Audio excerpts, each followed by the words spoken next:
ଏକ ସେଭିଂ ଆକାଉଣ୍ଟରେ କେତେ ଟଙ୍କା ଜମା କରିପାରିବେ? ସର୍ବାଧିକ ପରିମାଣ କେତେ ରଖିପାରିବେ?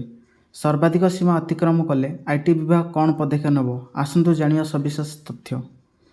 ଆମ ଦେଶରେ ସମସ୍ତ ବ୍ୟାଙ୍କ ସେଭିଂ ଆକାଉଣ୍ଟ ଖାତା ପ୍ରଦାନ କରନ୍ତି। ଅନେକ ଲୋକ ଏହାକୁ ନଗଦ ଜମା ପାଇଁ ବ୍ୟବହାର କରନ୍ତି। ଏହି ଆକାଉଣ୍ଟରେ ଟଙ୍କା ଜମା କରିବା ଏବଂ ପ୍ରତ୍ୟାହାର କରିବା ଅତି ସହଜ। ଜମା ହୋଇଥିବା ଟଙ୍କା ଉପରେ ମଧ୍ୟ ସୁଧ ମିଳିପାରିବ। ତଥାପି ଏହି ଆକାଉଣ୍ଟଧାରୀମାନେ ଆୟକର ବିଭାଗ ସମ୍ମୁଖୀନ ହେଉଥିବା ସମସ୍ୟା ବିଷୟ ମଧ୍ୟ ସଚେତନ ହେବା ଉଚିତ। ବିଶେଷ ଭାବରେ ଆପଣ ଏହି ଖାତା ସୀମା ଭିତରେ ସଚେତନ ହେବା ଉଚିତ।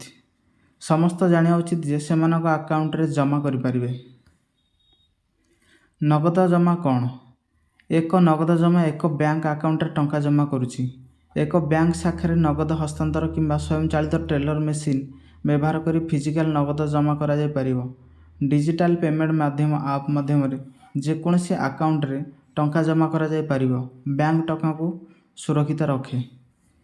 ବାଲାନ୍ସ ଲିମିଟ୍ ଆୟକର ବିଭାଗ 10 ଲକ୍ଷ ଟଙ୍କା ସୀମା ଧାର୍ଯ୍ୟ କରିଛି, ଯାହା ଆର୍ଥିକ ବର୍ଷରେ ଏକ ସଞ୍ଚୟ ଆକାଉଣ୍ଟରେ ଜମା ହୋଇପାରିବ।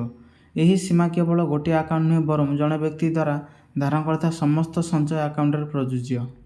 ତେଣୁ ଯଦି ଗୋଟିଏ ଆର୍ଥିକ ବର୍ଷରେ ଜଣେ ବ୍ୟକ୍ତି ଦ୍ୱାରା 10 ଲକ୍ଷ ଟଙ୍କାରୁ ଅଧିକ ହୁଏ, ତେବେ ଅସୁବିଧା ଅନିବାର୍ଯ୍ୟ। ଅଧିକନ୍ତୁ ବ୍ୟାଙ୍କଗୁଡ଼ିକ ଏହି କାରବାରକୁ ଆୟକର ଅଧିନିୟମ 1962ର ଧାରା 114B ଅନୁଯାୟୀ କର କର୍ତ୍ତୃପକ୍ଷଙ୍କୁ ରିପୋର୍ଟ କରନ୍ତି। ସେଭିଂ ଆକାଉଣ୍ଟ ଜମାଗୁଡ଼ିକ ନିର୍ଦ୍ଧାରିତ ସୀମା ଅତିକ୍ରମ ନ କରିବା ପାଇଁ ଟ୍ୟାକ୍ସ ବିଭାଗ ଦ୍ୱାରା ତଦାରଖ କରାଯାଏ। ଯଦି ଗ୍ରାହକମାନେ ସୀମା ବାହାରେ ଜମା କରନ୍ତି, ତେବେ ଏକ ଆଲର୍ଟ ଆଇଟି ବିଭାଗକୁ କରାଯାଇଛି।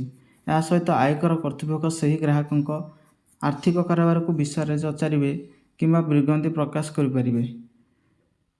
ଯଦି ସୀମା ଅତିକ୍ରମ କରେ, ଯଦି ଆର୍ଥିକ ବର୍ଷରେ ସମସ୍ତ ସଞ୍ଚୟ ଆକାଉଣ୍ଟରେ ଜମା ହୋଇଥିବା ମୋଟ ନଗଦ 10 ଲକ୍ଷରୁ ଅଧିକ ହେବେ, ତେବେ ଅତିରିକ୍ତ ରାଶି ଆୟକର ଉପରେ ଲାଗୁ କରାଯିବ।